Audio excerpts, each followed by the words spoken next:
الحمدللہ رب العالمین والصلاة والسلام علی سید الانبیاء والمرسلین اما بعد فاعوذ باللہ من الشیطان الرجیم بسم اللہ الرحمن الرحیم الذی یراک حین تقوم وتقلبک فی الساجدین صدق اللہ مولانا العظیم۔ آج سے ہم جس باب کا آغاز کرنے جا رہے ہیں، امام نووی نے اس باب کو مراقبہ کا نام دیا ہے، باب المراقبہ۔ یہ مراقبہ کا باب ہے۔ مراقبہ کیا ہوتا ہے اس کو سمجھنا تھوڑا ضروری ہے ہمارے لیے۔ عربی زبان کے اندر مراقبہ کہا جاتا ہے کسی چیز پر نظر رکھنا۔ ہم عام طور پہ کہتے ہیں یار اس بچے پہ نظر رکھنا، یہ کہیں شرارت نہ کر دے، کسی کی ذمہ داری لگا دیں فلاں پہ نظر رکھنا جی، یہ کوئی شرارت نہ کر دے، کوئی غلط کام نہ کر دے۔ یہ کیمرہ لگا ہوا ہے، بعض سیکیورٹی کے کیمرے لگے ہوئے ہیں، تو وہ ہم پہ کیا کر رہے ہیں؟ نظر رکھے ہوئے ہیں، کون آ رہا ہے کون جا رہا ہے۔ تو کسی چیز کو اپنی نظر کے اندر رکھنا، اس کو کہتے ہیں مراقبہ۔ اور اس باب کو مراقبے کا نام کیوں دیا گیا ہے کہ اس میں جو احادیث ابھی آئیں گی، ابھی اللہ تعالیٰ کی ہم جو کلام پاک پڑھیں گے، جو قرآن پاک کی آیات اس میں پڑھیں گے، ان کی تفسیر بیان کریں گے، اور پھر جو احادیث آئیں گی، اس باب کے اندر وہ آیات اور احادیث ہیں جس میں انسان کو یہ درس دیا گیا ہے کہ اپنے آپ پر نظر رکھو بھائی، کر کے رہے، اپنی عبادت پہ نظر رکھو، اپنے اعمال پہ نظر رکھو، اپنے اقوال پہ نظر رکھو، اپنے افعال پہ نظر رکھو۔ آپ کیا کام کر رہے ہو؟ آپ جب سو رہے ہو تو آپ چل رہے ہو تو کیسے چل رہے ہو؟ آپ بیٹھے ہو تو کیسے بیٹھے ہو؟ کسی سے بات کر رہے ہو کس انداز میں کر رہے ہو؟ کسی انسان سے پیش آ رہے ہو کس انداز میں پیش آ رہے ہو؟ ہمارے اس کی شرح لکھی ہے کہ اپنے آپ اپنے دل کا مراقبہ کرو کہ آپ کے دل میں خیالات کیا ہیں، اپنی زبان کا مراقبہ کرو کہ آپ کی زبان سے الفاظ کیا نکل رہے ہیں، اپنے اعمال کا مراقبہ کرو کہ آپ اعمال کر رہے ہو تو کیا کر رہے ہو، اور اپنے اسرار و رموز کا مراقبہ کرو کہ آپ کے جو اسرار و رموز ہیں، وہ باتیں جو کوئی نہیں جانتا صرف اللہ جانتا ہے، ان کا مراقبہ کرو کہ وہ غلط ہیں یا درست ہیں۔ یہاں ہم تھوڑی آیات کی طرف چلیں گے، ان کو بیان کر کے اللہ تعالیٰ نے اس موقع پر جو آیات نازل کی ہیں اس حوالے سے۔ سب سے پہلے اللہ تعالیٰ فرماتا ہے وَتَوَكَّلْ عَلَى الْعَزِيزِ الرَّحِيمِ الَّذِي يَرَاكَ حِينَ تَقُومُ وَتَقَلُّبَكَ فِي السَّاجِدِينَ۔ میرا رب ہمارے آقا علیہ الصلوۃ والسلام کو فرماتا ہے وَتَوَكَّلْ عَلَى الْعَزِيزِ الرَّحِيمِ، اور اے نبی بھروسہ کرو اپنے اس رب پر جو ہر شے پر غالب بھی ہے اور بڑا رحم فرمانے والا بھی ہے۔ یعنی جو بھی کام کرنے لگو، آپ کا مین سب سے اہم کام کیا تھا؟ اللہ کے دین کی تبلیغ کرنا۔ تو اللہ کے دین کی تبلیغ کرنے کے لیے اللہ نے کہا کہ اے نبی جب بھی اللہ کے دین کی تبلیغ کے لیے نکلا کرو یا کوئی فیصلہ کیا کرو، وَتَوَكَّلْ عَلَى الْعَزِيزِ الرَّحِيمِ، تو اپنے اس رب پر توکل کیا کرو کہ جو ہر شے پر غالب بھی ہے اور ہر چیز پر رحم فرمانے والا ہے۔ یہاں علماء نے توکل کی تھوڑی سی تعریف کی ہے، وہ سن لیں کہ توکل ہوتا کیا ہے۔ ہم اکثر اللہ پہ توکل کرو یار، اللہ پہ بھروسہ رکھو، اللہ پہ یقین کرو، خیر ہوگی انشاءاللہ۔ کوئی پریشانی آ جائے، کوئی مصیبت آ جائے، کوئی بندہ کے حالات خراب کریں، اللہ پہ توکل کرو، اللہ خیر کرے گا۔ ہم یہ عام طور پہ کہتے ہیں، سنتے رہتے ہیں، ٹھیک ہے۔ لیکن یہاں پہ علماء فرماتے ہیں کہ رسول اللہ صلی اللہ علیہ وسلم سے بڑھ کر اللہ پہ توکل کرنے والا کوئی بھی نہیں ہے۔ یعنی جس طرح اللہ پہ توکل کرنے کا حق ہے، اس کو اگر کسی نے ادا کیا ہے تو وہ اللہ کے نبی ہیں۔ آپ سے بڑھ کے کوئی بھی شخص اللہ پہ توکل کرنے والا نہیں ہے۔ اس بات کا مطلب یہ ہے کہ اگر اللہ پر توکل کرنا سیکھنا ہو تو رسول اللہ سے سیکھو کہ کیسے اللہ پہ توکل کیا جاتا ہے۔ اس بات کو کرنے کا مقصد یہ ہے کہ ہمارے ہاں یہ بہت بڑی ایک بری بات ہے، ہماری یہ جو ایک افراد کا یہ جو اس نسل چل رہی ہے، جوان نسل آگے آ رہی ہے، تو لوگوں میں سب سے جو ایک بری عادت اور بری بات پھیلتی جا رہی ہے کہ وہ محنت نہیں کرتے ہیں۔ اگر طلبہ ہیں تو وہ محنت نہیں کریں، وہ کہتے ہیں یار پڑھ لیا کرو یار، وہ کہتے ہیں اللہ خیر کرے ہو جائیں گے پاس۔ یہ اسٹوڈنٹ ایسے کہتے ہیں، طلبہ ایسے کہتے ہیں۔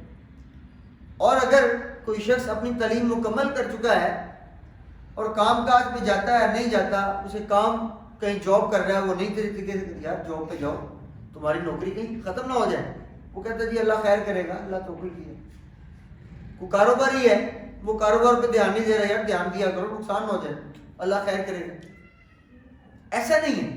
مثلا جب یہ توکل والی آیات نازل ہوئی نا, وعلی اللہ فلیتوکل المتوکلون, یہ بھی آیت نازل ہوئی, صحابہ عرض کرنے لگے یا رسول اللہ ہم جب گھروں کو آتے ہیں تو جو ہمارے سواریاں ہوتی ہیں, گھوڑے ہیں, خچر ہیں, اونٹ ہیں, ان کو یوں ہی چھوڑ دیا کریں اور اللہ پہ توکل, کیونکہ اللہ پہ توکل کیا ہم نے. اب اللہ پہ توکل کا تقاضا یہ ہے کہ مکمل طور پر کسی چیز پر توکل کیا جائے. تو آپ عرض کرتے ہیں یا رسول اللہ ہم اپنی سواریوں کو راتوں کو یوں ہی کھلا چھوڑ کے اللہ پہ توکل کر لیا کریں. توکل تو یہی ہے, پھر رب ہے, جا بھی تمہیں رب کے سپرد کیا, کہیں نہیں بھاگ دی. آپ میں نہیں, یہ توکل نہیں. توکل یہ ہے کہ اپنی سواریوں کو پہلے رسی کے ساتھ اس کے جو میخ ہے باندھو, ثم توکلوا علی اللہ, پھر اللہ پہ توکل کیا کرو. تو اس سے پتہ چلا توکل کا مطلب یہ ہے کہ آپ کے جتنے بھی اسباب ہیں اس کو بروئے کار لائیں, اپنے اسباب کا استعمال کریں, پھر اللہ پہ توکل کریں. مثلا ایک شخص بیمار ہے, بیمار بیٹھا ہوا ہے, اب ہم نے قرآن پاک میں پڑھا ہوا وَإِذَا مَرِضْتُ فَهُوَ يَشْفِينِ کہ جب بھی کسی بندے نے بیمار ہونا ہے شفا رب نہیں دے گی. اس کا کیا مطلب ہے کہ بندہ بیمار ہو کے بیٹھ جائے بس کہ خیر ہے شفا تو رب نے دینی ہے؟ نہیں, ایسا نہیں ہے. اللہ تعالیٰ نے شفا کے اسباب پیدا کیے ہیں دنیا کے اندر دوائی کی صورت میں. تو پہلے دوائی کھاؤ پھر توکل کرو, ہاں میں نے دوائی کھا لی اللہ مجھے شفا دے دے گا. اسی طرح جو کاروباری حضرات ہیں, اب وہ کاروبار کر لیں گے, بعد میں دھیان میں دے گھر میں بیٹھے اللہ خیر ہے کہ جو رزق ملنا وہ تو مل جانا ہے. نہیں, ایسا نہیں. اللہ نے رزق حاصل کرنے کے اسباب پیدا کیے ہیں. پہلے نکلو روزانہ رزق کی تلاش میں, محنت کرو, کاروبار کرو, کوئی نوکری والا ہے نوکری کرے, پھر اللہ پہ توکل کرے, ہاں میں نے محنت کر لی جو میرے حصے کی تھی, اب اللہ نے جو رزق میرا لکھا وہ مجھے مل جائے گا. اسی طرح طلبہ ہیں, اسٹوڈنٹ ہیں, تو وہ اب کلاسوں میں بھی نہ جائیں, کچھ پڑھے بھی نہیں, مذاکرہ بھی نہ کریں, اب آپس میں وہ جو ہے درس تدریس نہ کریں اور پھر کہیں خیر اللہ پہ توکل کیا ہم نے پاس ہو جائیں گے پیپر میں, تو ایسا تو نہیں ہوگا. اللہ نے کامیابی کے اسباب دیے ہیں آپ کو, کلاسوں میں جاؤ, درس اٹینڈ کرو, کلاسوں میں پڑھو, جا کے حاضری لگاؤ, اچھی طرح محنت کرو, پھر پیپر دو, پھر توکل کرو بھی میں نے محنت کر لی, اب اللہ نے پاس کرنا ہے وہ کر دے گا. تو توکل کا تقاضا یہ ہے, اگر ایک شخص نے گندم کاشت کرنی ہے, وہ گھر میں بیٹھا ہے, بیج بھی گھر میں پڑا ہے اور بیٹھے میں اللہ پہ توکل کرتا ہوں جی رب نے جو دینا ہوگا دے دو. خدا کے بندے بیج کو لے کے جاؤ ادھر, پہلے اس پر ہل چلاؤ, زمین کو پانی لگاؤ, جب وہ تھوڑی سی خشک ہو جائے پھر وہاں پہ دانا پھیلاؤ, اوپر کھاد ڈال دو, ہل چلاؤ, پھر آئے گی گندم, پھر اس کا پہرا دو کہ وہ چڑیاں کی دانے چگ نہ جائیں. یہ ساری محنت کے بعد جب فصل پک جائے پھر کو بھی میں نے محنت کر لی, اب اللہ پہ توکل ہے, جو رزق اس نے دینا ہوگا وہ دے دے گا. اب رسول اللہ صلی اللہ علیہ وسلم کیا اللہ کی جب تبلیغ کرتے تھے, اللہ کا حکم ہے نا وتوکل علی العزیز الرحیم کہ توکل کرو اس رب پر جو ہر چیز پہ غالب ہے اور رحم کرنے والا بھی ہے. تو آپ کیا گھر میں بیٹھ گئے, ٹھیک ہے جس نے کلمہ پڑھنا ہوگا خود ہی آ کے پڑھ لے گا؟ نہیں, آپ کی چونکہ ڈیوٹی تھی کہ آپ نے نکلنا باہر, لوگوں کو اللہ کے دین کی دعوت دینی ہے, تو آپ نکلے. آپ نکلے گھر سے, لوگوں کو دعوت دی, حج پہ لوگ آتے تھے وہاں گئے, قبائل میں گئے, طائف گئے, جہاں جہاں جاتے تھے پہلے محنت کرتے تھے, لوگوں کو اللہ کی دعوت دیتے تھے, پھر اللہ پہ توکل کرتے تھے کہ جس کو رب نے ہدایت دینی ہوگی دے دے گا. تو توکل کا مطلب یہ ہے کہ پہلے انسان محنت کرے اور جتنے بھی اسباب ہیں ان کا استعمال کرے, گھر سے باہر نکلے, حرکت میں برکت ہے نا. جب یہ سارے اعمال کر لے, اپنی محنت کر لے, پھر کرے اللہ پہ توکل. ٹھیک ہے میرا توکل اللہ پہ ہے, اللہ جو چاہے گا مجھے عطا کر دے گا. آگے اللہ فرماتا ہے الذی یراک حین تقوم, اے رسول اللہ صلی اللہ علیہ وسلم جب آپ نماز میں قیام کرتے ہیں تو اللہ آپ کو دیکھ رہا ہوتا ہے. وتقلبک فی الساجدین, اور جب آپ سجدہ کرنے والوں میں سجدے کرتے ہیں اللہ تب بھی آپ کو دیکھتا ہے. مراقبہ کا مطلب یہ ہے کہ ہر وقت ہر انسان اللہ کی نگاہ میں ہے. جو شخص کچھ بھی کر رہا ہے, کوئی بات کر رہا ہے, کوئی عمل کر رہا ہے, کوئی ذکر کر رہا ہے، کوئی وظیفہ کر رہا ہے، کوئی عبادت کر رہا ہے، جو عمل انسان کر رہا ہے وہ اللہ کی نگاہ میں ہے۔ آگے اللہ فرماتا ہے وَهُوَ مَعَكُمْ أَيْنَمَا كُنْتُمْ، سورہ حدید میں امام نبی نے یہ آیت لکھا ہے، یہاں پہ اللہ فرماتا ہے کوئی شخص کبھی یہ نہ سمجھے کہ چلو یہ مسجد میں اللہ دیکھ رہا ہے، گھر چلا جاتا ہوں، وہاں چھپ جاؤں گا، کمرے میں چلا جاتا ہوں، گناہ کرنا ہے وہاں کر لوں گا چھپ کے، فلاں جگہ چھپ جاؤں گا۔ نہیں، اللہ اینما کنتم، تم جہاں کہیں بھی ہوگے اللہ تمہارے ساتھ ہے۔ وَهُوَ مَعَكُمْ، وہ تمہارے ساتھ رہتا ہے ہر وقت ہر جگہ پہ، چاہے رات ہے دن ہے، آپ بستر پہ سوئے ہوئے ہیں، آپ کاروبار میں ہیں، آپ نوکری کر رہے ہیں، اللہ ہر وقت اپنے ساتھ ہے۔ مطلب کیا ہے؟ آپ کی ایک ایک بات کو نوٹ کیا جا رہا ہے، لکھا جا رہا ہے کہ آپ کام خلوص سے کیا ہے کہ نہیں کیا، کاروبار سچائی سے کیا ہے کہ نہیں کیا، تجارت امانت داری کے ساتھ کی ہے کہ نہیں کی ہے، کسی کی غیر موجودگی میں چوری تو نہیں کر لی، کسی کے جائیداد پہ قبضہ تو نہیں کر لیا، کسی کا حق تو نہیں مار لیا۔ وَهُوَ مَعَكُمْ أَيْنَمَا كُنْتُمْ، تم جو کام کرو گے، تم جہاں بھی چلے جاؤ گے اللہ تمہارے ساتھ رہے گا۔ کبھی انسان یہ نہ سوچے کہ خیر ہے یہ کام کر لے، کون سا کسی کو پتہ چلنا ہے؟ بھائی کسی کو پتہ چلنا ہے کہ نہیں چلنا، چھوڑو اس بات کو، صرف یہ بات ذہن میں رکھو وَهُوَ مَعَكُمْ أَيْنَمَا كُنْتُمْ، کہ انسان جہاں بھی جاتا ہے جو کچھ بھی کرتا ہے اللہ کے وہ علم میں ہوتا ہے کہ اس وقت انسان کیا کر رہا ہے۔ اسی طرح یہ ہے اللہ تعالیٰ سورۃ العمران میں فرماتا ہے ان اللہ لا یخفی علیہ شیء فی الارض ولا فی السماء، اللہ کی ذات وہ ہے کہ دنیا جہاں میں، آسمانوں میں یا زمین میں جو کچھ بھی ہے اللہ پر پوشیدہ نہیں۔ آگے جو سب سے مہم بات جو ہمارے معاشرے میں ایک چھوٹی سی برائی ہے، اور یہ وہ برائی ہے کہ ہم ایک چھوٹی سی برائی کے ساتھ اپنی ساری کی ساری عبادت اور اعمال کو ضائع کر لیتے ہیں۔ اللہ فرماتا ہے یعلم خائنۃ الاعین وما تخفی الصدور، کہ اللہ کی ذات وہ ہے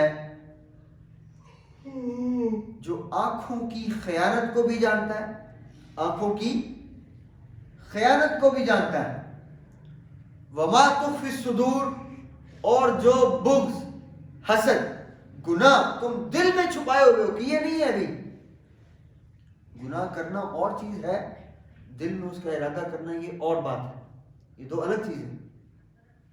تو میرے آقا میرا رب فرماتا ہے یعلم خائنۃ الاعین، کہ اللہ آنکھوں کی خیانت کو بھی جانتا ہے۔ یعنی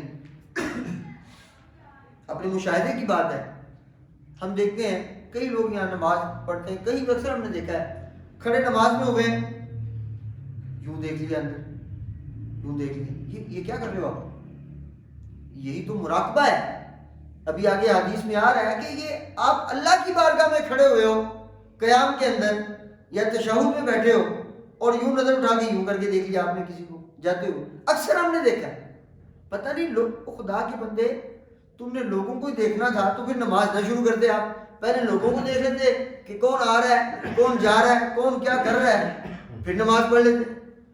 جب آپ نماز میں آ گئے ہو، یاد رکھیں جب آپ نماز میں آ گئے ہو تو آپ کی اللہ کے ساتھ ملاقات شروع ہو چکی ہے۔ جب انسان نماز کیا ہے؟ مومن کی معراج ہے، معراج اللہ کے ساتھ ملاقات۔ یہ بھی حدیث میں بڑی تفصیل سے اس کا ذکر ہمارے آقا نے ہمیں بتایا کہ عبادت اصل میں ہوتی کیسے ہے، عبادت کا طریقہ کیا ہے۔ تو جب آپ نماز میں آ چکے ہو اب آپ پہ لازم ہے کہ آپ کا دھیان، آپ کا تن من دھن سب کچھ اللہ کی طرف ہو۔ لیکن کتنی تعجب کی بات ہے کہ ہم کھڑے نماز میں ہوئے ہیں، یوں کر کے اس کو دیکھ لیا، یوں کر، یہ کیا بات ہے؟ یہ کون سی نماز پڑھ رہے ہیں؟ یعلم خائنۃ الاعین، یہ وہ آنکھوں کی خیانت۔ کھڑے نماز میں ہوئے دیکھ کسی اور کرے، یہ کون سی نماز ہے؟ ایسے تو نماز حفاظت ہو جاتی ہے آپ کی، یہ نماز نہیں ہے، پھر یہ تو دکھاوا ہو گیا کہ لوگوں کی نظر میں نماز پڑھنے آئے ہو، اندر سے آپ جو سوزی کر رہے ہو، اچھا وہ کس نے کیا کر دیا، اس نے ابھی آج ہی کی بات ہے، وہ مطلب یہ مشاہدے کی بات اس لیے بتا رہا ہوں کہ یہ چیزیں بڑی سوچنے کی ہیں۔ ایک چھوٹی سی حرکت کی وجہ سے سردی میں ٹھنڈے پانی میں وضو کیا، گرم بستر چھوڑا، سردی میں چل کے آئے، آج کل ٹھٹر رہے ہیں، آئے نماز پڑھنے، ایک چھوٹی سی غلطی کر کے نماز ضائع کرتے لوگ۔ تو یہ جو آنکھوں کی خیانت ہے اس سے انسان کی عبادت دیکھیں سوال یہ ہے کھڑے ہم نماز میں وہی ہوں کر کے کسی کو دیکھنے کا مقصد کیا ہے؟ مجنون تھا نا،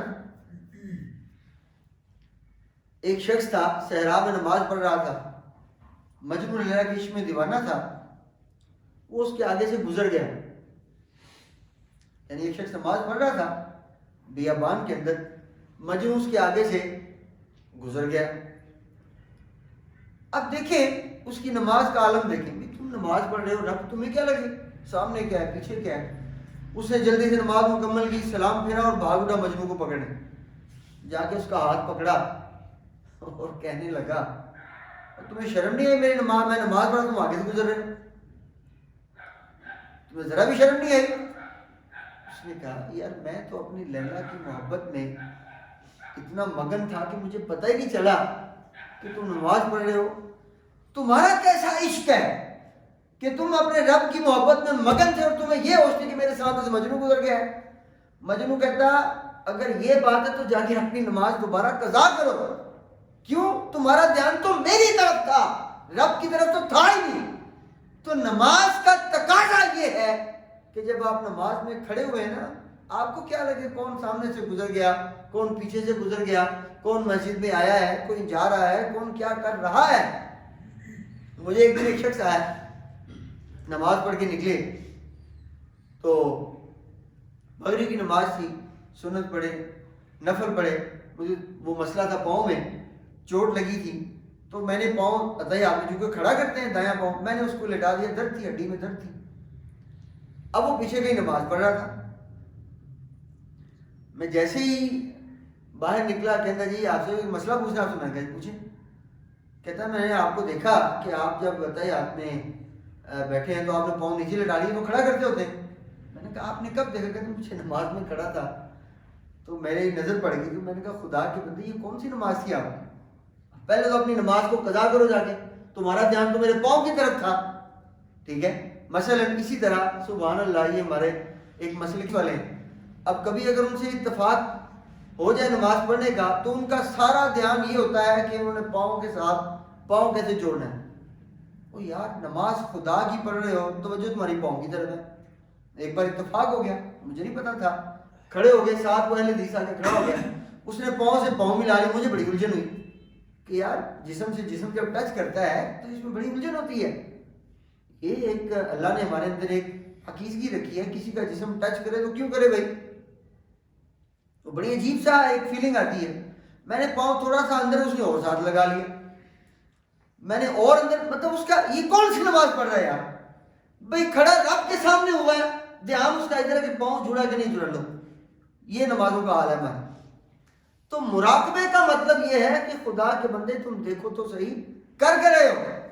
آج کل نمازیں صرف اس لیے رہ گئی ہیں، اچھا دیکھیں برش نے رفع دین کیا کہ نہیں کیا، وہ آپ اپنی نماز پڑھو یار، اس نے نہیں کیا تو نہ کرے، کیا تو کرے، تمہیں کیا ہے. تو نماز کے اندر آپ کا دھیان صرف اور صرف رب کی طرف ہو. خائنۃ الاعین، یہ جو آنکھوں کی خیانت ہے یہ آپ کی نماز کو فاسد کر دیتی ہے. ایک ہوگی یہ. اب دوسری آنکھوں کی خیانت کیا ہے؟ وہ بھی آپ کی نمازوں کو باطل فاسد کر دیتی ہے. ہم نے بہت سے نام نہاد نمازی دیکھے، نماز پڑھی، مسجد سے باہر نکلے، گلی چوراہے پہ کھڑے ہو گئے. کیا کرنے؟ تاکہ ہر گزرنے والے پہ ذرا یوں کر کے دیکھا جائے، اچھا وہ کون ہے، اچھا وہ کون ہے، اچھا وہ کس کی گھر والی ہے، اچھا وہ کس کی گھر والی. ایسا ہوتا ہے، واللہ ایسا ہوتا ہے ہمارے معاشرے میں. بڑی بڑی داڑیاں، ٹوپی بڑی بڑی پہنی، مامے لیے ہوئے ہیں، 5 وقت کے پکے نمازی ہم نے دیکھے. مسجد سے باہر نکلتے ہیں، گلی کوچوں پہ کھڑے ہو جاتے ہیں، لوگوں کی عزتوں کو آتے جاتے، یوں نہیں دیکھتے. پھر یہ خائنت علماء نے بڑی تفصیل سے یہ بات لکھی ہے کہ یوں بیٹھ جاتے ہیں بڑے طریقے سے. اکثر مسجدوں کے ساتھ دکانیں بھی ہوتی ہیں بیٹھنے کے لیے، لوگوں نے کوئی چائے کی دکان آ جاتی ہے، اس طرح کی بیٹھنے کی جگہ بنی ہوتی ہیں. چونکہ نمازیں نکلتے ہیں، کوئی چائے پی لیتا ہے، کوئی کیا کھا پی لیتا ہے، وہاں پہ باقاعدہ اس انداز میں بیٹھ جاتے ہیں کہ یوں بیٹھے بیٹھے ہی نظر کو ادھر گھما لیا ادھر گھما لیا، اچھا کون آ رہا ہے کون جا رہا ہے. اتنے سے عمل سے وہ اپنی پڑھی ہوئی نماز فاسد کر لیتے ہیں.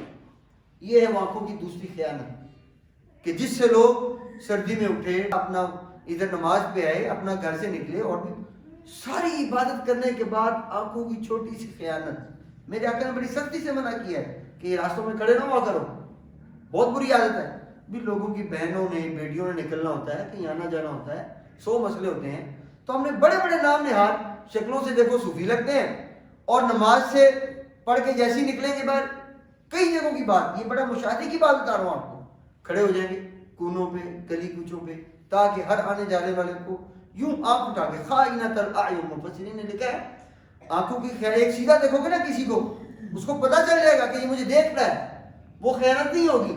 خیانت یہ ہے کہ بیٹھے یوں صوفی بن کے ہوئے اور یوں چپ کر کے آنکھ اٹھا کے دیکھ لیا، چوری کر کے، یوں کر کے، یہ ہوتی ہے آنکھوں کی خیانت۔ تو یہ وہ دوسرا عمل ہے جس سے انسان اپنی کی ہوئی عبادت کو ضائع کر لیتا ہے۔ وما تخفی الصدور، اور جو دلوں میں تم بغض چھپاتے ہو، اللہ اس کو بھی مراقبہ کر رہا ہے۔ مراقبہ مطلب دیکھ رہا ہے، اللہ کی نظر ہر شے پہ ہے۔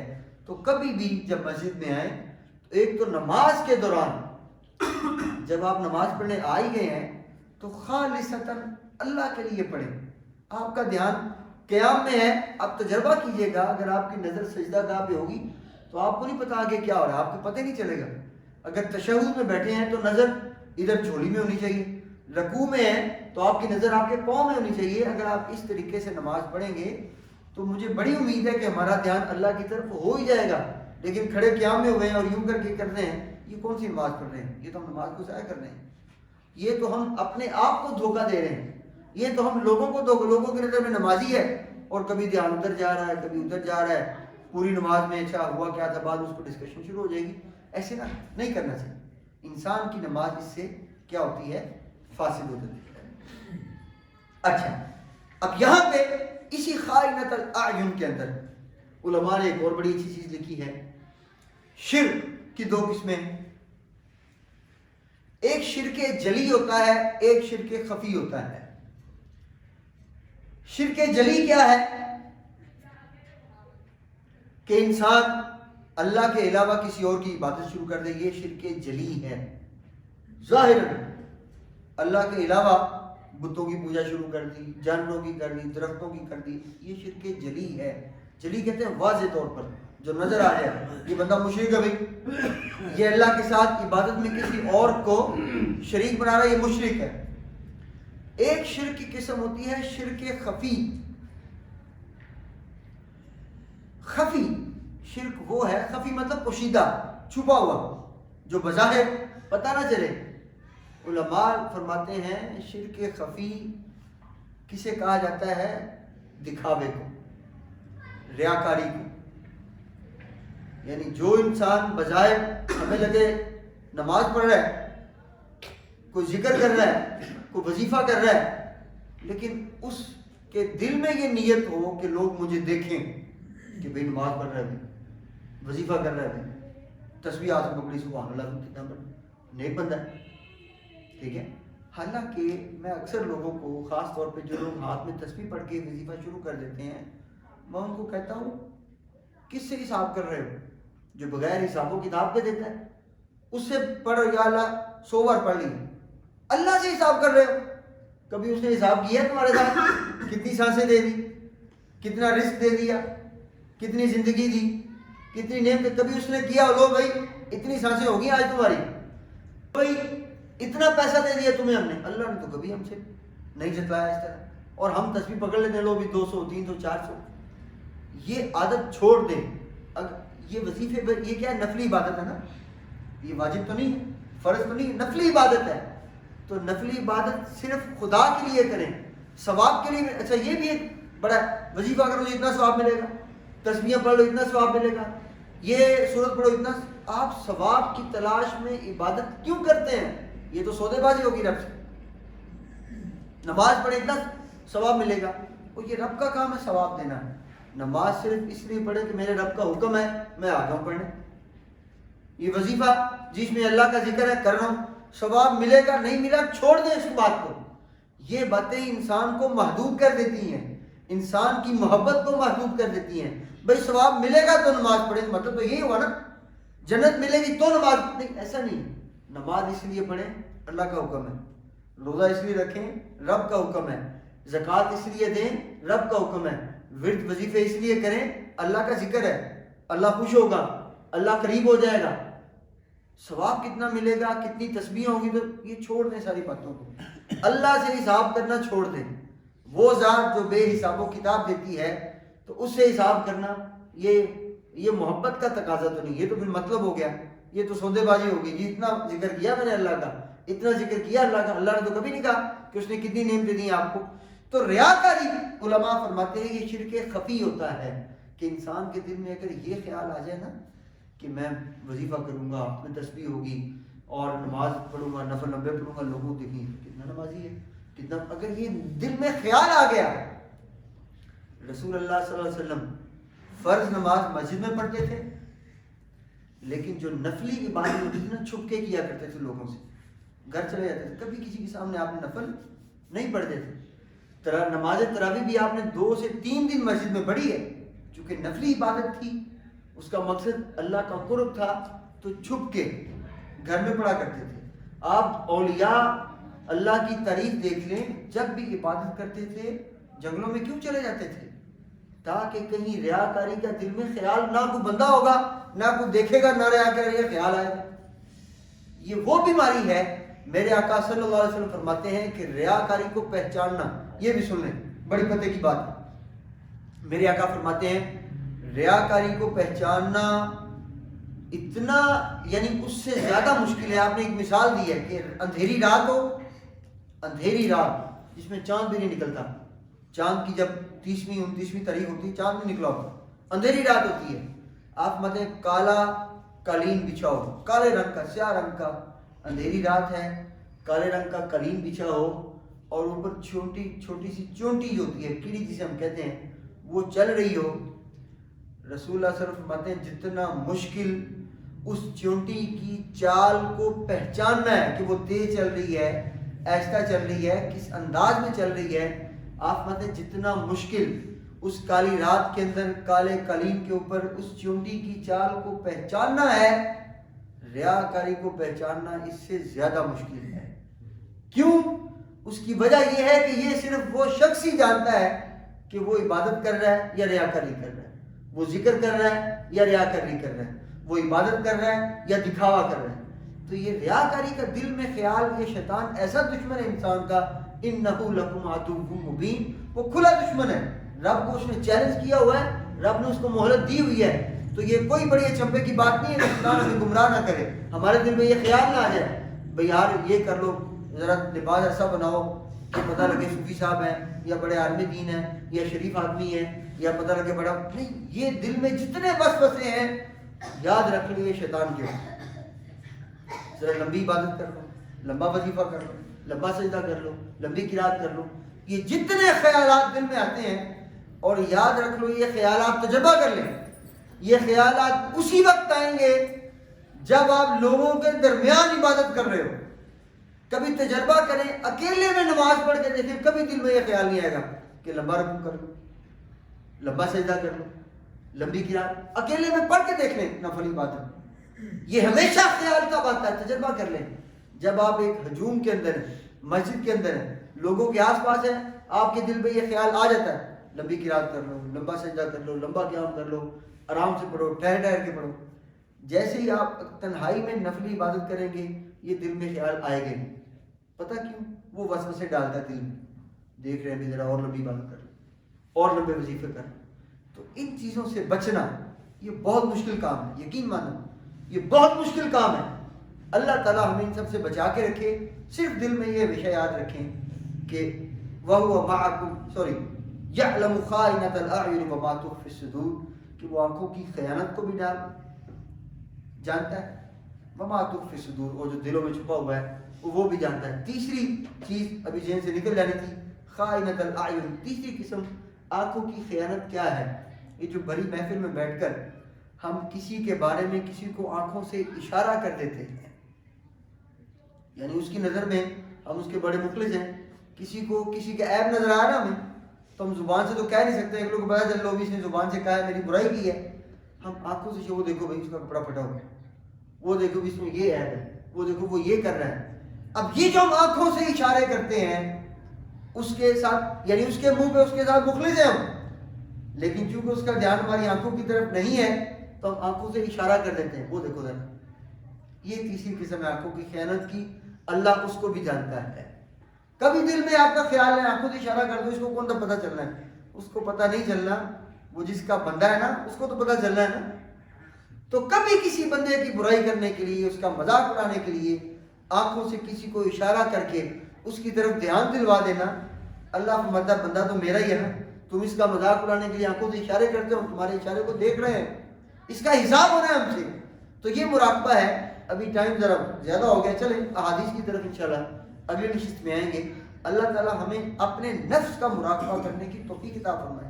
ہم کیا کر رہے ہیں؟ عبادت کر رہے ہیں، ہمارا دھیان کدھر ہے؟ کیا خالصاً اللہ کے لیے کر رہے ہیں؟ کہیں دکھاوا تو نہیں آگے، کہیں شہرت کی نیت تو نہیں آگی، کہیں ریاکاری تو نہیں آگی؟ اللہ تعالیٰ ہمیں اس طرح کے وسوسوں سے، آزمائشوں سے محفوظ رکھے۔ سارے دوست ایک بار سورہ فاتحہ پڑھ کے اور 3 بار قل شریف پڑھ کے میرے مدد کر دیں تاکہ سال ثواب کی دعا کی جا سکے۔ بسم اللہ الرحمن الرحیم، الحمدللہ رب العالمین الرحمن الرحیم مالک یوم الدین، ایاک نعبد و ایاک نستعین اہدنا الصراط المستقیم صراط الذین انعمت علیہم غیر المغضوب علیہم ولا الضالین۔ قل هو اللہ احد اللہ الصمد لم یلد ولم یولد ولم یکن له کفوا احد۔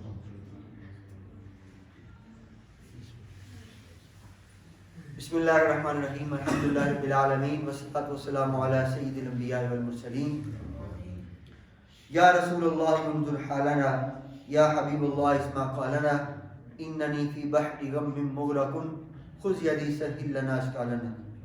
یا رب العالمین، جو قرآن پڑھا گیا، جو کلام پڑھا گیا، اس محفل پاک کا ثواب، تیرے حبیب کا ذکر کیا اس کا ثواب، تیرے پیاروں کا ذکر کیا اس کا ثواب تیری بارگاہ میں پیش کرتے ہیں، قبول و منظور فرما۔ اس کا ثواب ہمارے آقا دو جہاں، سرور سربراہ، رحمت للعالمین، خاتم النبیین، رحمت دو جہاں، آپ کی روح کے سالے ثواب کرتے ہیں، قبول و منظور فرما۔